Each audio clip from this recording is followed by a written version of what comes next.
is the Rangers Journal now. Welcome everyone to the Rangers Journal. This is the Friday News Pod. My name is Billy Rankin, and you'll probably be sick of me if you've watched a few episodes this week because I've seemed to have been on a few. So I'll mix it up a bit with not just me. I've got my namesake Billy. How are you, mate? I'm good. It's like we're through in the Champions League qualifiers. The league started. Everybody's happy in Rangers land, right? Of course. And also, Jack, welcome aboard, mate. You okay? Yeah, not too bad. Just hoping things kind of get kicking into gear moving forward. We've kind of made our own little news team, I think, now. Last season it was me, Cammy, and Bob for the most of it, but you guys have joined, and I'm very happy you're helping us out with this one. So yeah, there is still quite a few things to talk about. Not so much a lot of transfer news. Obviously, there's been links and everything. The main transfer news in the last couple of days, Billy, is coming from Brazil. Now, there seems to be quite a lot of information coming out, even fees involved and stuff, and that's to do with Jeffy. Were you surprised that he was linked to leave? Were you surprised it was back to Brazil? I'm surprised at the moment that anyone wants to pay for him, to be honest. If this is a genuine transfer story and there's genuine money behind it, we've won a watch here. Get him out. I've nothing against Shefty. He came in and he showed a wee bit of promise and he showed flashes and he kind of looks like a football player. But he sort of stalled and gone back the way. I know we're short in the left back position as it is. I know we want with this talk of Ridvan going to Besiktas. And I know Robbie Fraser's not like pushed in and made the role his own, but technically I would be okay with Robbie Fraser as a stopgap for a couple of weeks, even though we've got big games coming up, because you look at Jeffy in the last match and he's costing us goals. Even if he's a potentially 8 out of 10 player and Robbie Fraser's like a 6 out of 10 player, Jeffy's playing like a 3 or 4 out of 10 just now. So like if Palmeiras want to pay his money, yes, please, thank you for your service and bye-bye. That's the thing, Jack. He's costing us a lot of goals, not just this season. Obviously, he's not particularly great at blocking crosses into the box. He isn't particularly great at providing anything. I mean, he's okay, but I wouldn't say he's like 10 out of 10 for putting crosses in the box either. A lot of the time I feel he gets caught with the winger as well, and they're kind of standing at each other's feet. Remember one of the friendly games, they're pointing at each other to make a run. So if he to go, I mean, it's obviously a good business, 400,000, and we're looking at maybe getting back 4 or 5 million euros for him. Are you surprised that they're interested in him? What do you think they see? Yeah, Jeffy's an interesting one. There's definitely like raw talent there. It's just it doesn't seem suited to the league, first of all, and he's not good enough to be a starter. I mean, he's got a potential there that one day he could be, but we don't have the time to develop him as our starter moving forward. He's poor at the back post. He's probably worse than Tavernier. He's got the same problem Borna Barisic had, where he just doesn't stop crosses from the the right hand side, left hand side of the defence. I think and he's not suited to this inverted role that Martin wants to play. As much as he does drive forward, he doesn't give many assists. He doesn't really score. So if we can get the big fee for him, I'd be taking it. If it was maybe $1 million or $2 million, I'd probably be holding off. But for the rumoured fee, I seen the Rangers review say earlier on could be as much as £6 million, and we cannot be turning that down for a guy of Jeffy's ability. Yeah, Billy, you wonder with players like him if the left back is actually his best position, and I'm not suggesting we move him forward, but maybe in the future he might consider moving further up the field so he doesn't have to worry too much about the defending. I just don't know if he's shown enough. He looks promising going forward, but to me, he doesn't scream, this guy would convert into like a midfielder and do a great job. He just kind of looks like the composite parts of a footballer, but time and again you see him make these basic mistakes, like you say, stopping crosses, getting in, falling over, being out of position.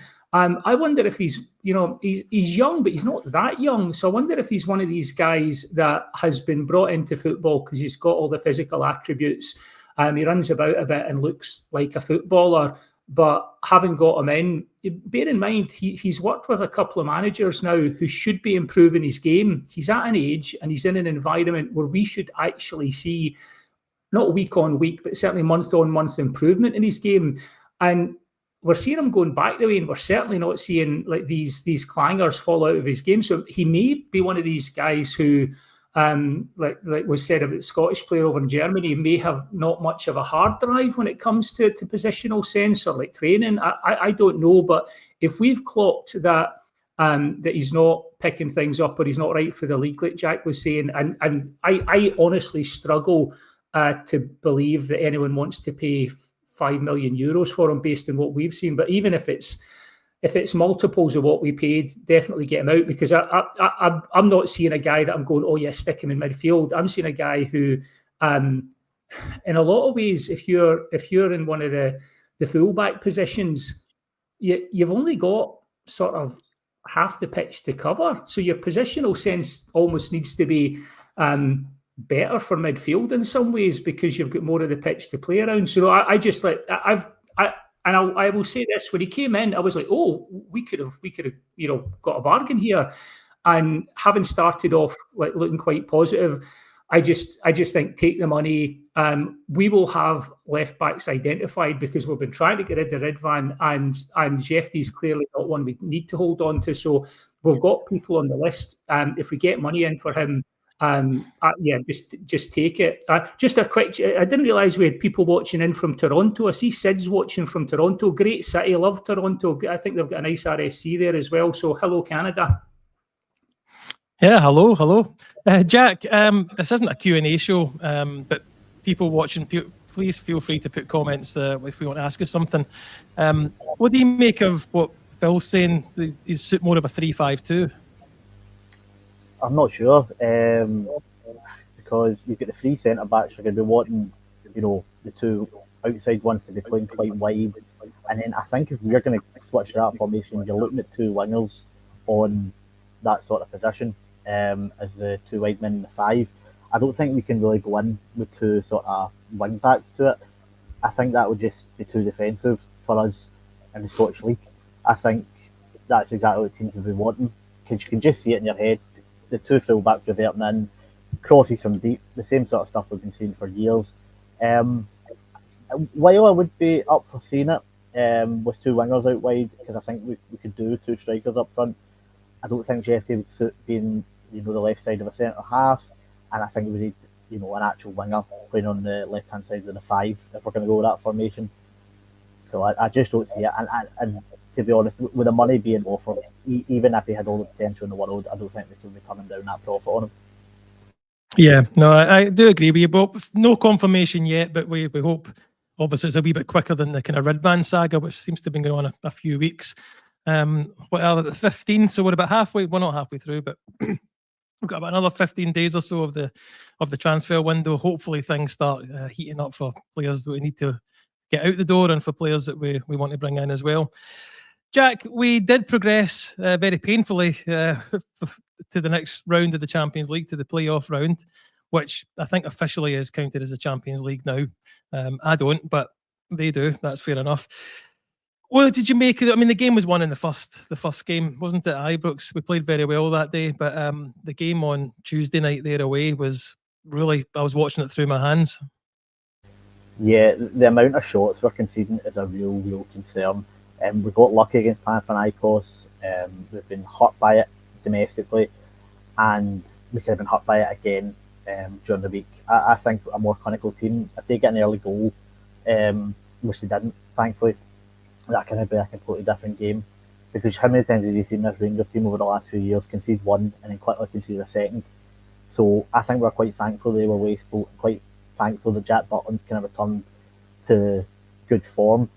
But thankfully, took them a while to score, and then you're thinking, okay, this could be nervy. We get the goal, and you're thinking, right, their heads are going to go down. They now need the 3 goals again, even take the extra time. But we kind of seem to just settle for that, playing a lot of simple passes. Russell Martin said he wants this Rangers team to be ruthless, play every game the same way in the front foot. They looked scared. They looked like they're like, right, let's just play out for this. And thankfully, they only got hit with 1 goal, but he's saying a lot of stuff in press conferences, and while I like what he's saying, the players don't seem to be executing what he's putting out to us. And I don't know if that's him just sort of gaslighting us, telling us what we want to hear, or if it's simply the players not following instructions. I would think it's the latter, but either way, it's quite concerning because he says we play every game like it's 0-0, we want to be on the front foot, but I just don't see it. There's a lot of, possession for the sake of possession and just slow play. Billy, the standout the other night there was Jack Butland, which usually means we're on the end of a hiding, but it wasn't even really like that. I mean, I feel the Panathinaikos game, if they'd had a better striker, they would have quite easily put us out. They missed so many chances, but it wasn't like that. It seemed just to be stupid mistakes from our defenders playing around the edge of the box.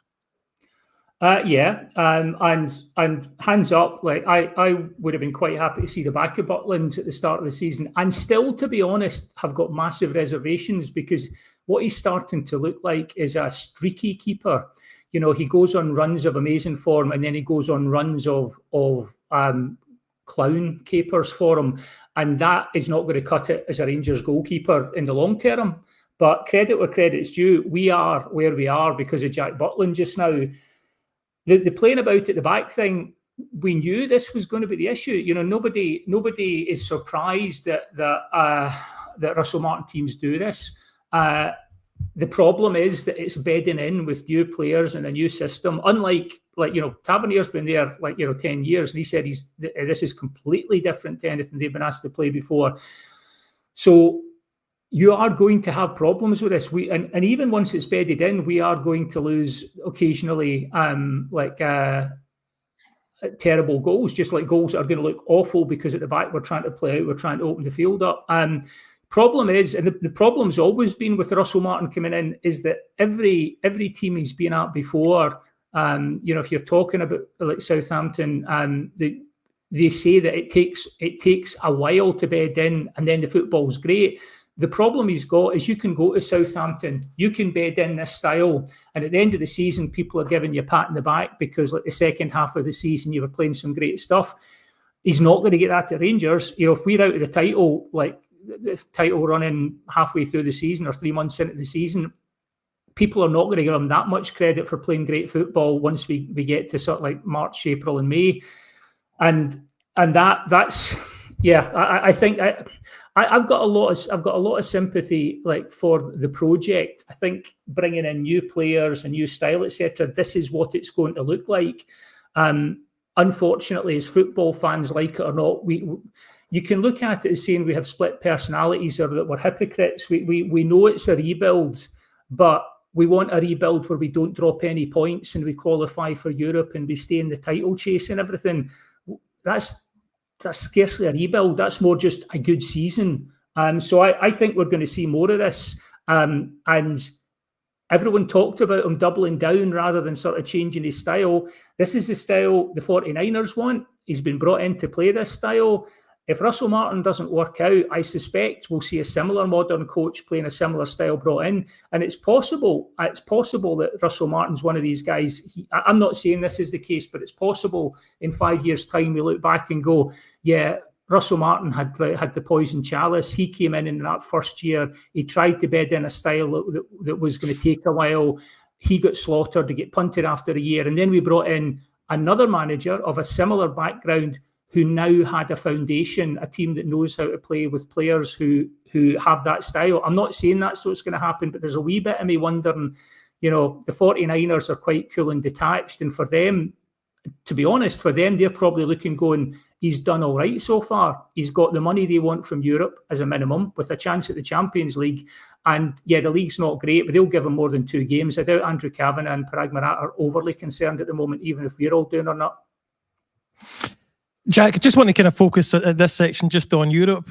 Obviously, it is fantastic where we've got to. But I would say out of those, 4 games, we played well in one of them. And the rest, I think we scraped through by the skin of our teeth and by a bit of luck and by poor finishing. Europe, though, we do tend to play better, even if we're not doing well in the league. But it's not really transferred over to that. What do you think James Tavernier means when he says that he's never played this kind of system before and he's never seen it. What's the big difficulty in playing? I'm not sure. Maybe it's he's been asked to do things that have been hardwired in his brain. You know, Tavernier usually does that sort of diagonal looking ball into the box. Maybe he's been told to cut out his game. And at his age, that's going to be very difficult to do, to completely change something you've done for 10 plus years. But the inverted thing as well, we've seen Tavernier do that a lot. He's always been a sort of fullback that has liked to cut inside, play direct balls, play 1-2s. So I always thought this would kind of suit James Tavernier, whether he's playing, you know, in the centre half or on right back. I would like to hear him expand more on it, because while I can see the whole difference around the team, I'm not too sure specifically Tavernier. I would think this sort of inverted fullback role would kind of suit him more than, you know, being that marauding guy getting up and down the touchline. It's certainly his age anyway. But yeah, Europe, we've rode our luck, especially against Panathinaikos, and there's only so long you can do that. And we've seen Bruges in pre-season. I know it was sort of walking pace friendly game, but you can see the dangers they've got, and them at full pelt will need to be on our game, especially at the back. Billy Lynn, let's talk about the game coming up on Tuesday. It is at home again, 8 o'clock kickoff, Ibrox under the lights, hopefully. We'll get the Champions League music, even if I think it is a wee bit of a cheat, but I'll move on from that. We did get a look at Bruges. I would say, we said at the time, there's no way this Rangers team will ever be a starting Rangers team again. The defence that day was very shaky, and actually I don't think we're massively improved. That's my worry when it comes to this game. Obviously they got 2 early goals and we came back in the second half. What did you think of them in the friendly? I know it's not a lot to go on being a friendly, but what did you make of them?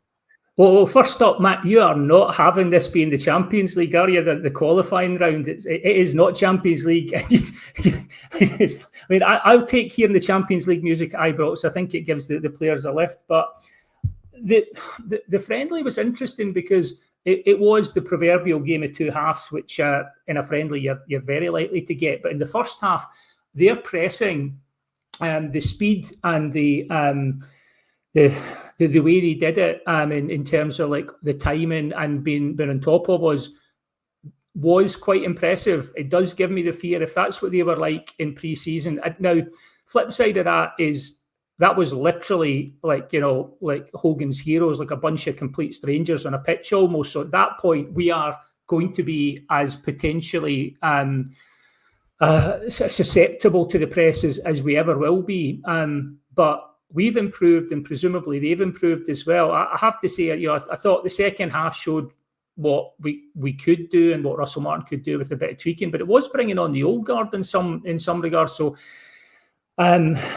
sort of mixed data there, but I would, it's definitely based on what we saw in the first half. They looked a really tidy outfit. They looked disciplined. They looked like they would press in the right areas at the right time, and that does give me the fear because, like you say, at the moment,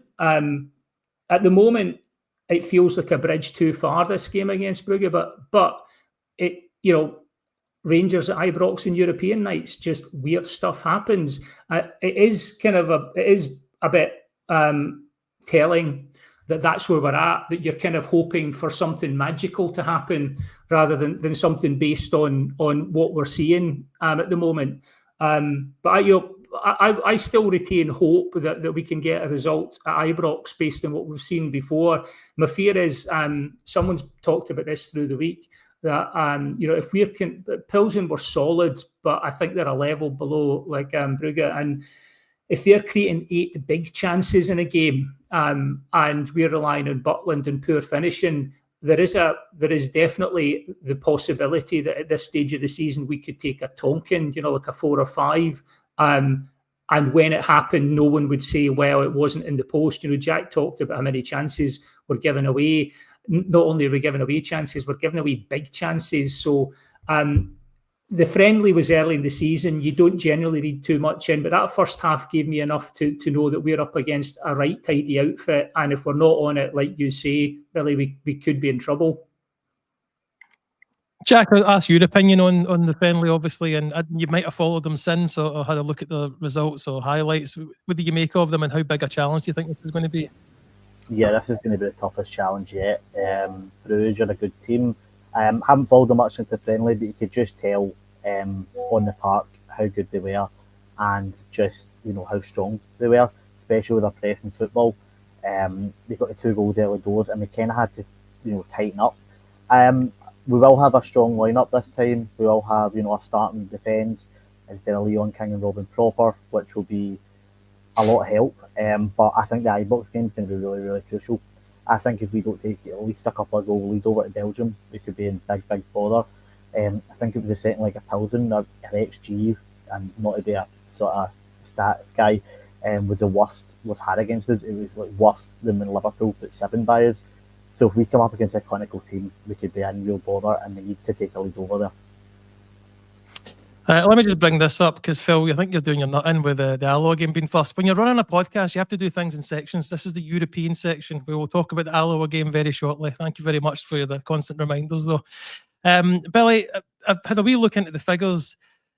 Despite getting this £5 million bonus that we've got from making this playoff round, at a minimum, the Champions League would make us 10 million more, but closer to 30 million more over the Europa League, depending on how far we go and depending on the results, but minimum 10 million.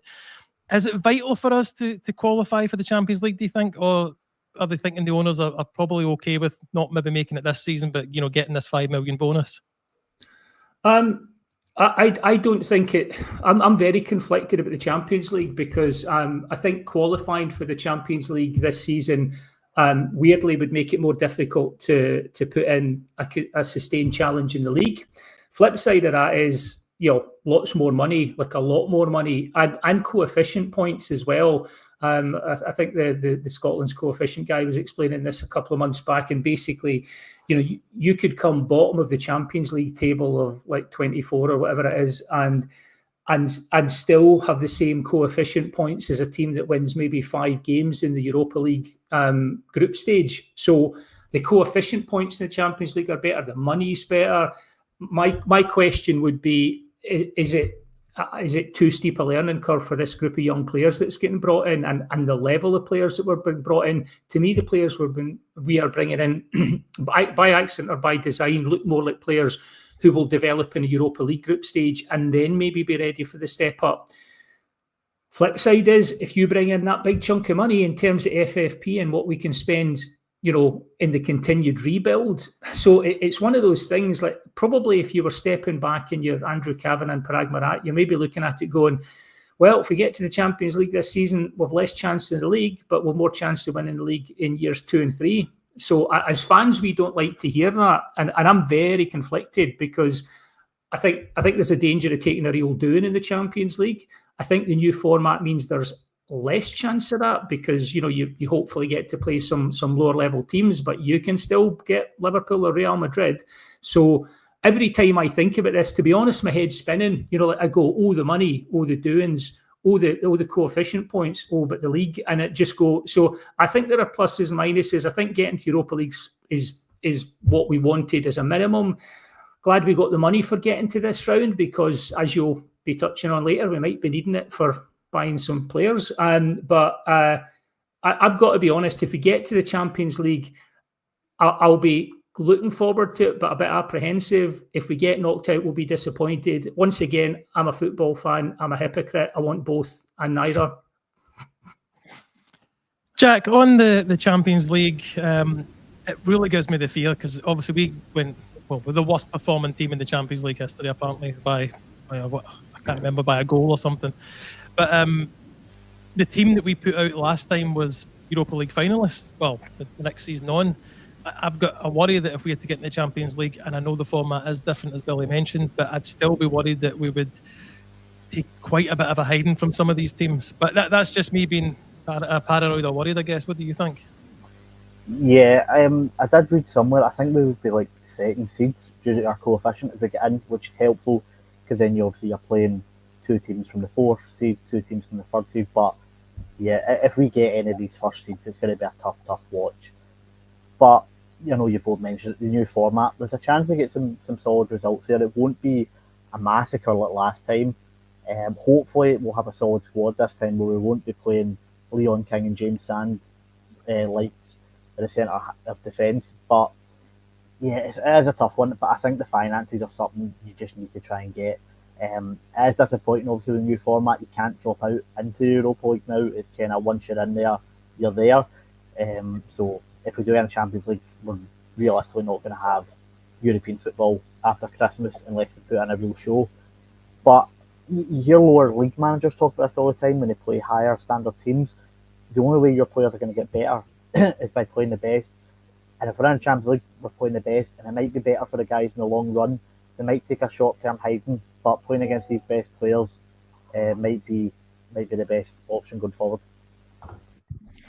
Billy, we can move on from Europe, but there's one last thing, and it's obviously been brought up in the comments there. The other night there, Dessers does the Dessers thing possible and gets himself injured diving. Well, that was the joke I was told anyway. But yet the injury, we hear the manager said after it said it looks really nasty.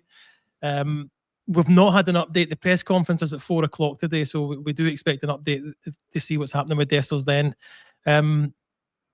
That leaves us really short. It does, and it really highlights the importance of getting through against Pilsen, because that €5 million we get as a parachute payment, even if we drop out in this round, may well be going.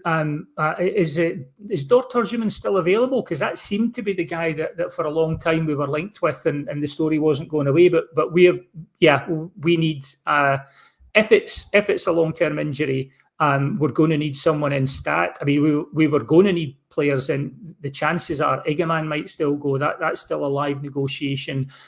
Danilo, God love him, but it's not working out for him at Rangers. The injuries and the stuff he's gone through, he looks a wee bit like a fish out of water. He had a good start in pre-season, but and he's trying, but have the injuries taken their toll? Is it just he's just in the wrong movie now? He doesn't look like the answer. He looks like a guy to have on the bench and throw on if you need a poacher's goal maybe in the last 15 minutes. Igaman could be gone. If Dessers is, and people were saying, you can walk off with an ACL. Everyone that's looked at it who knows this kind of football and injury knows that's what happens. So I would be really hoping that money that we got for getting through against Pilsen is currently like in a bank transfer somewhere, and Dort Turgeman's on his way for a medical. If not him, then someone, because if Dessers is out, I had my reservations. I know not everyone agrees with this, but I'm sort of like with Mitch in this. I had my reservations about selling Dessers because 25 goals a season is 25 goals a season, and everyone talks about the chances he misses as if all those chances that he misses, another player will be in the position to take. He made those chances. He gets in the positions to score. He gets in the positions that he misses. And it's a big stretch to guarantee that someone else will make the same chances. So we have potentially lost 25 goals this season if it's a long-term injury. We needed strikers in before. We really need someone in now. And I remember seeing Big Phil last season when we got kind of dumped out of the Champions League qualifying after that terrible refereeing decision, the second yellow on Jeffy, and he looked like his shoulders were slumped, because it was almost like you could tell he was going, that 5 million, I had that earmarked for someone. And in this instance, we've got the 5 million. So go get a striker go get a striker, whether he's injured or not, to be honest. Yeah. What was the striker you mentioned? You kind of broke up as you were saying it for me.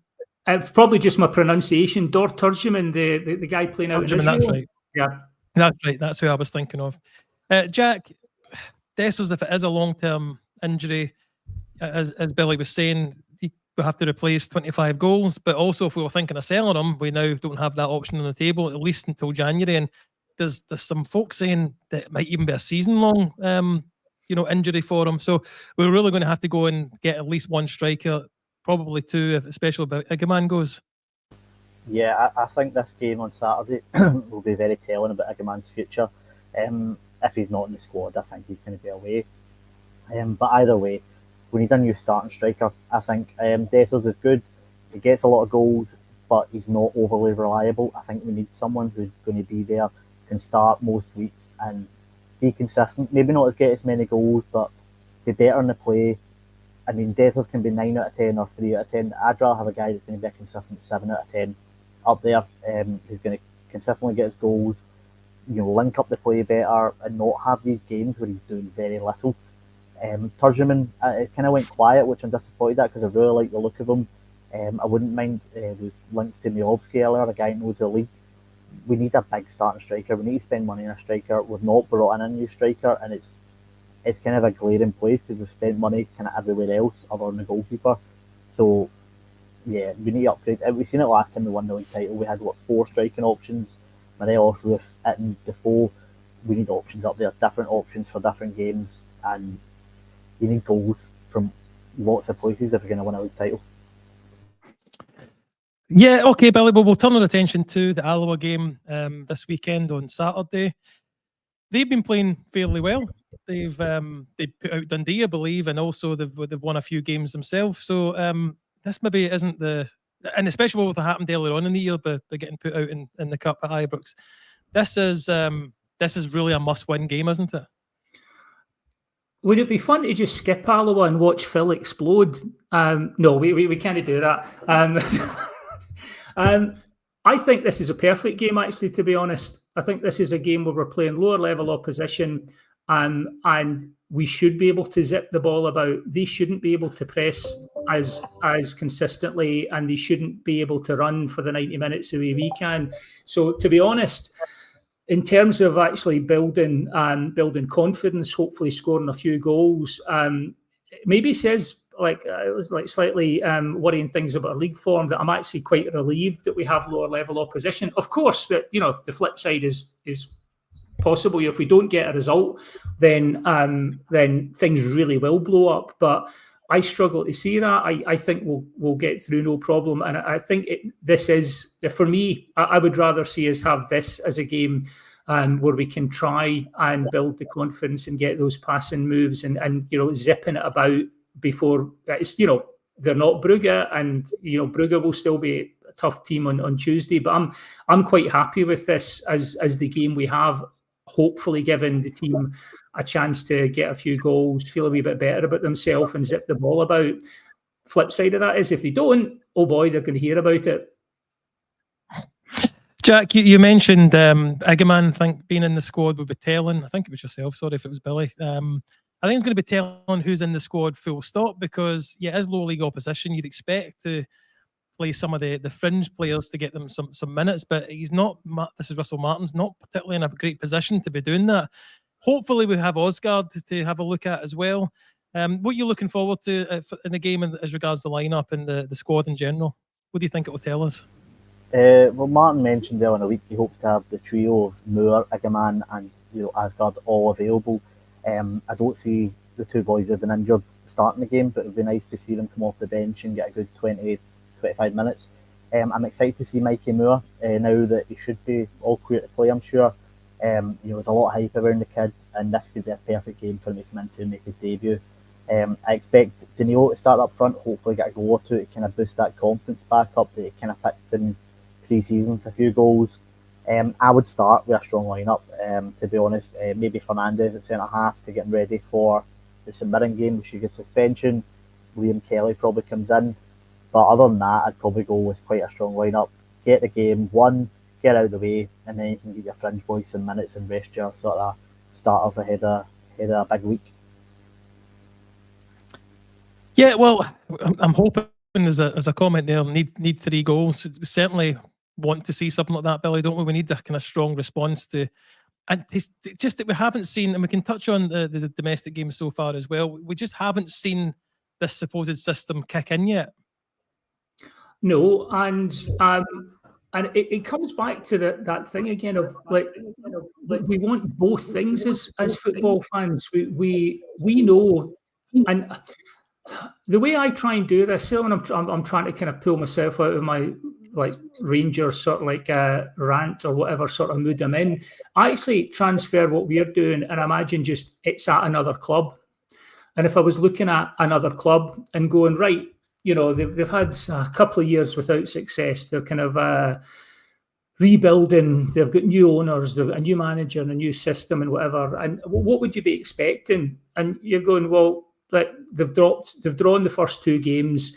Does that mean it's not going to work? No, it doesn't. Is that what you would expect? Kind of possibly. You're right. We've got through in Europe through a combination of some great play, some great goalkeeping, some bad finishing, and a bit of luck. But I'll take it because you can have bad luck as well as good luck, and I know which one I would choose. If this was another club and you were looking at it, you'd be going, yeah, it's kind of where you would expect it to be. That this style of play is going to take a while to bed in, and you are talking about taking elite athletes and trying to fine-tune them to a level that I suspect that for some of our players their game hasn't been at. It's not that they're not capable of it, but you are literally talking about zipping it about, split second, first time passing to open up the pitch in a way that, to be honest, I really hope we get there, because if there's one thing that's driven me nuts in recent years, it's watching Rangers playing the ball, and I can see, and I am, not an elite footballer, but I'm watching going, right, I know where the ball's going. Do you have to pass it 20 yards to him and 20 yards to him and 20? Could you not just bypass one of the players and hit it first time to the guy it's going to end up at, and then maybe the opposition are on their back feet? And I've seen bits of that. I've seen the Russell Martin system, when it works, look like we've got the team on the opposition on the back foot, and things are happening too fast for them to cope with. We just haven't seen enough of it. And I think when it falls apart, fans are understandably going to lose their minds over it. I'm not saying it's going to work, but just we have to be realistic. That this is like trying to fine tune a level of football that maybe we haven't had in a number of years. And I know I get accused of happy clapping. I'm not happy clapping. I didn't want Russell Martin as a manager, but now he's here, I have to be realistic and say, right, I can see what he's trying to do. The 49ers, by all accounts, the reason that Russell Martin came through on the inside rail on the managerial race was that they, having interviewed the candidates, they dug into the data about how the teams played, and they went, yeah, this is what we want, similar to the Leeds style.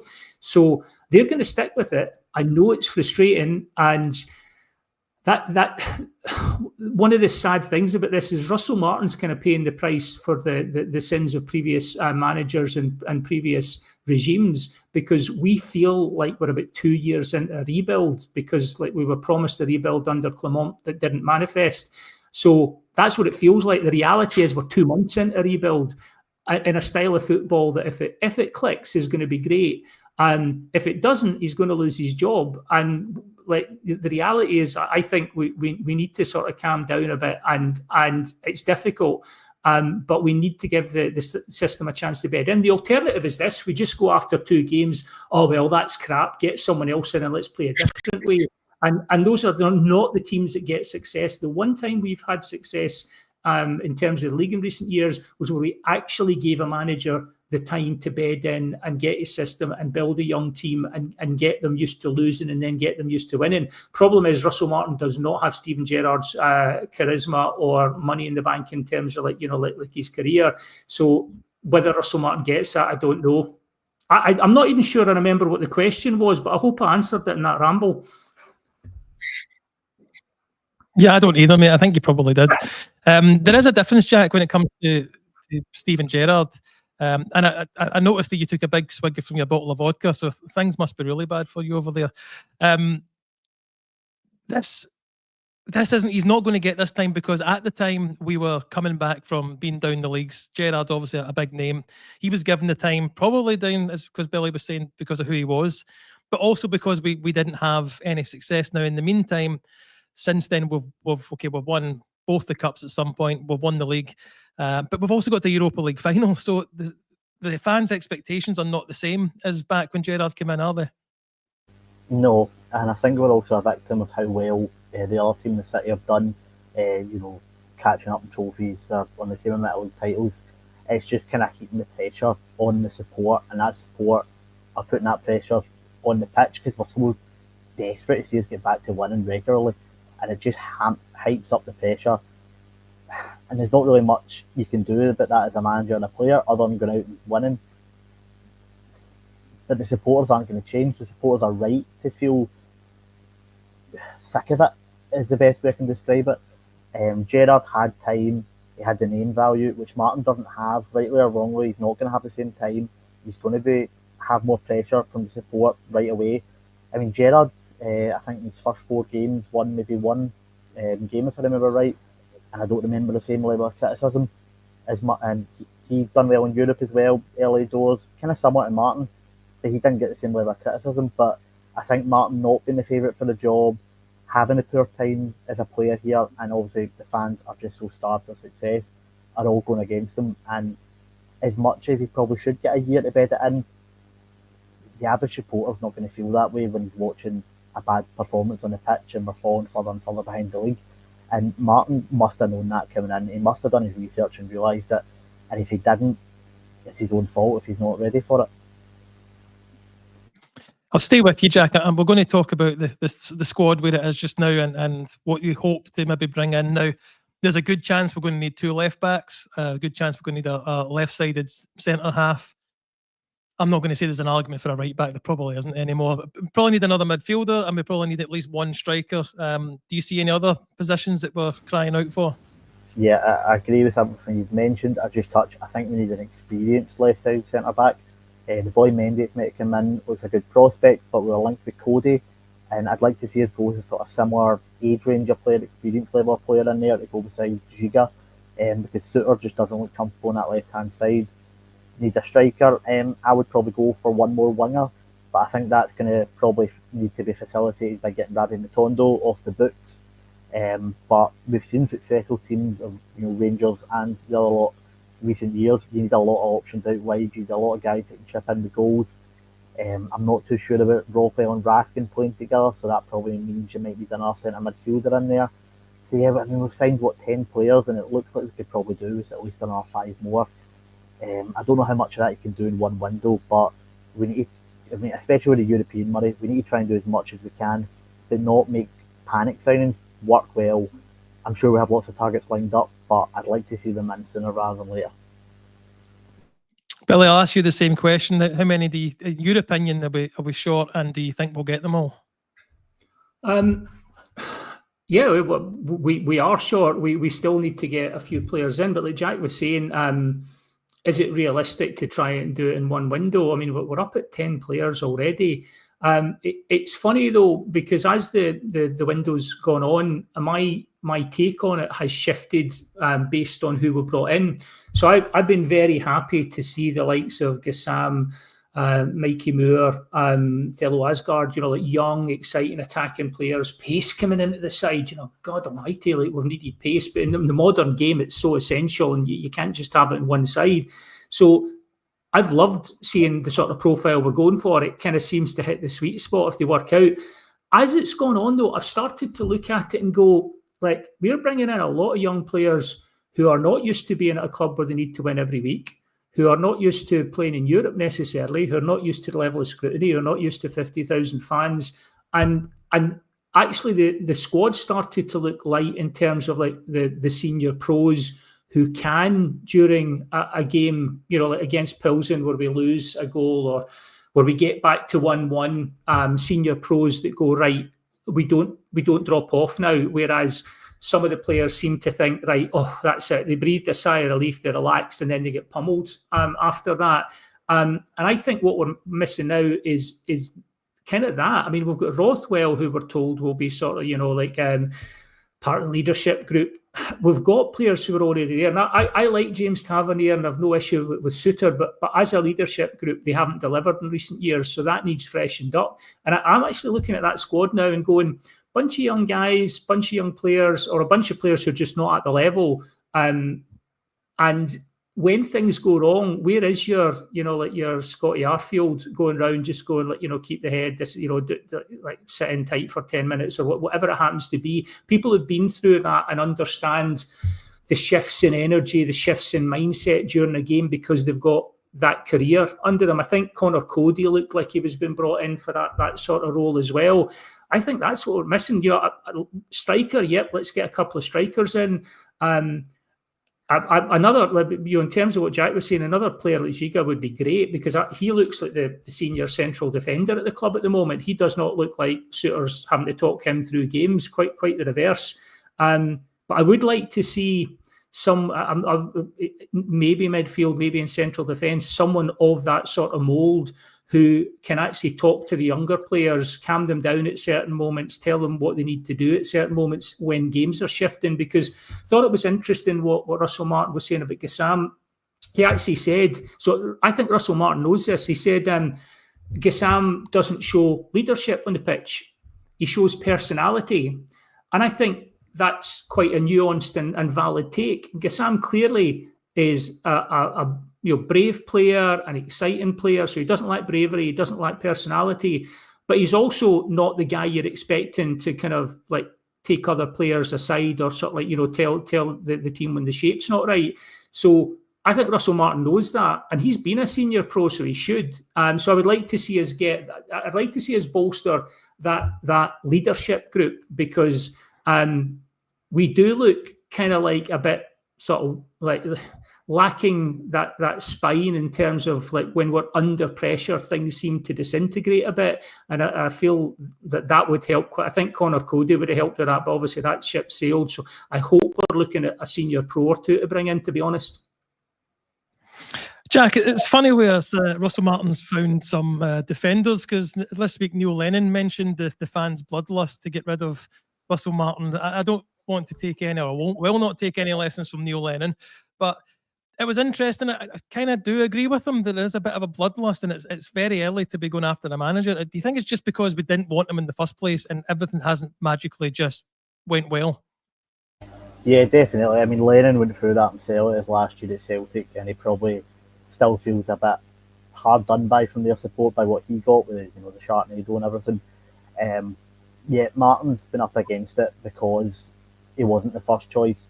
I'm not really sure any of the candidates who would have been overly loved. Ancelotti, Gerrard, they all had their doubters. So I think whoever came in was going to end up with this.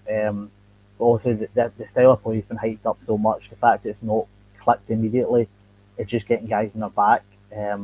The results haven't helped, but I mean, he must have known he wasn't the favourite for the job, and this is what he was going to face. But it's nothing that a good few wins, and especially one at the end of the month, won't help. But the fans do need to be patient, and I know that's easier said than done. This is going to take time to click. We've heard that from his previous teams. But once it does, it should be good. But it's just a matter of how long that's actually going to take that's the issue. Billy, last bit of news I'd seen was that, let me just get the actual official name of this again. The Sports Journalists Association, Alan McCoist was voted by them as the best co-commentator, co-pundit. I've got to agree with them in that. I always enjoy when Ali's on any of the European nights. What's your opinion? You think he deserved to win that? Oh, you're muted, Billy. Yeah, I mean, like everybody loves Ali, so yeah, and that's been kind of almost his whole career. Even when he was a player, lots of opposition fans had a soft spot for him. And as a co-commentator, one of the things I think that is a real strength with McCoist is like he doesn't. He doesn't talk down to fans when he's doing the commentary, and he has this weird habit of actually sounding like he quite likes football. He's excited watching the game, and he's not sitting there, don't get me started. Oh, I'm about to on the likes of Stephen Thompson. People who almost seem like sniffy about the game. Like they'd rather be gadding about the West End, having a quinoa sandwich than kind of watching like football. And it's kind of like they're doing us a favour, and isn't it all just like a terrible bore? I can't stand that. This is supposed to be entertainment, and the people respond to it. That's why people love McCoist, because he manages to do, which I think is a skill, he manages to channel the enthusiasm and love for the game of a fan while still being coherent. Where you or I would be watching the game, would be effing and blinding and losing our mind and jumping about. He manages to actually have that joy of the game and do like a really great co-coms on it as well, where it's insightful, but it's also enthusiastic, and you kind of feel like he's sort of like you're sitting in the same pub or in the same living room watching the game, and that's a skill. And I have to say with McCoist, he's got personality. He is a naturally likable guy. Everyone I know who's met him says that what you see on camera is what he's like in real life.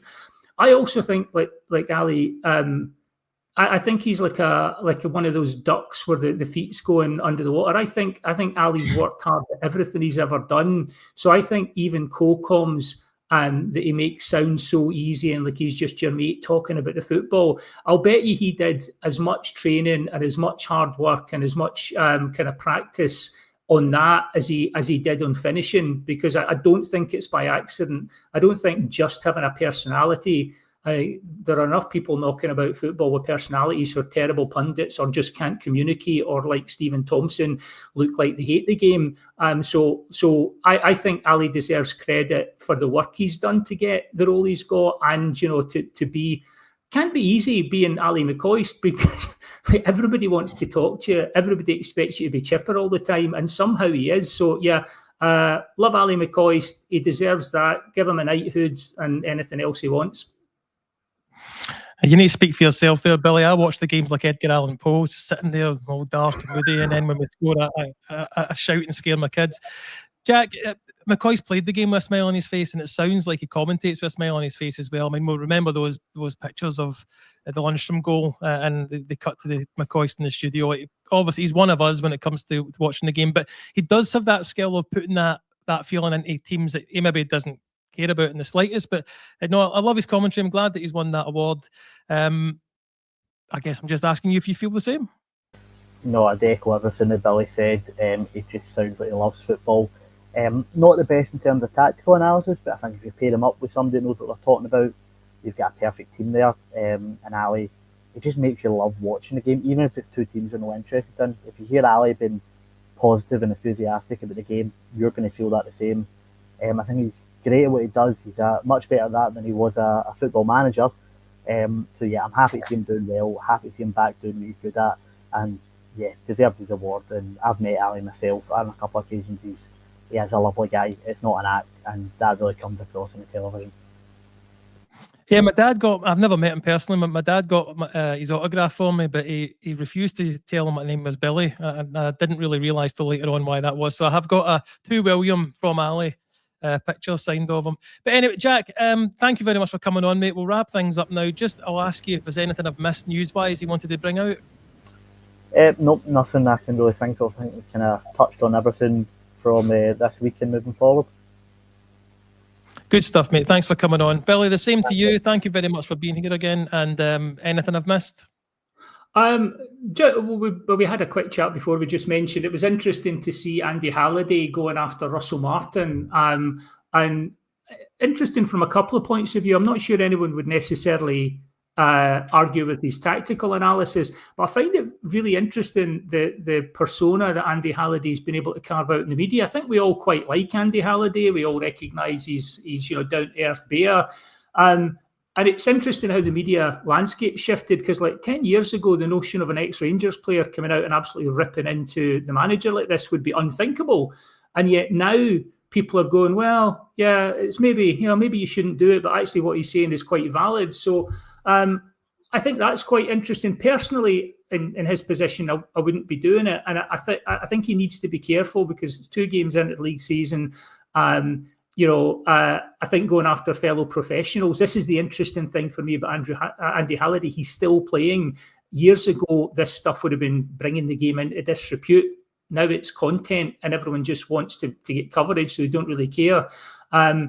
It's also, the other thing I found interesting is just like generally, it shows how he views this current Rangers team. He's not worried about upsetting us and getting a doing the next time we play, because that's the kind of thing normally goes in the dressing room wall, like Andy Halliday says this. So in all honesty, like Andy Halliday, but I hope the next time we'll play Motherwell, we put 6 past them. Good stuff, mate. Yeah, it's interesting that he's still a player and saying these things. I think he kept it kind of okay, I think, but he did verge once or twice, I think, over the line for me as regards a player. But I don't disagree with what he was saying, but I think he might be saying it a bit too early, and we're not actually seeing the style that Russell Martin wants to implement fully yet. So it's easy to criticise when things aren't clicking, but we'll see what it's like in a couple of weeks down the line. Billy, thank you very much. Jack, thank you very much. Everyone, thank you very much for your comments in the side. Thank you very much for watching. If you like to listen to podcasts, this podcast also goes out on your usual Spotify, Apple, Amazon, all this podcast apps. So please recommend us to anyone that likes to do that. We will have a pre and post match podcast tomorrow for the Alloa game, and hopefully we can have a bit of insight into that, and hopefully it's a good result. So anyone, thank you very much for watching, and every night is the Rangers Journal night. Goodbye.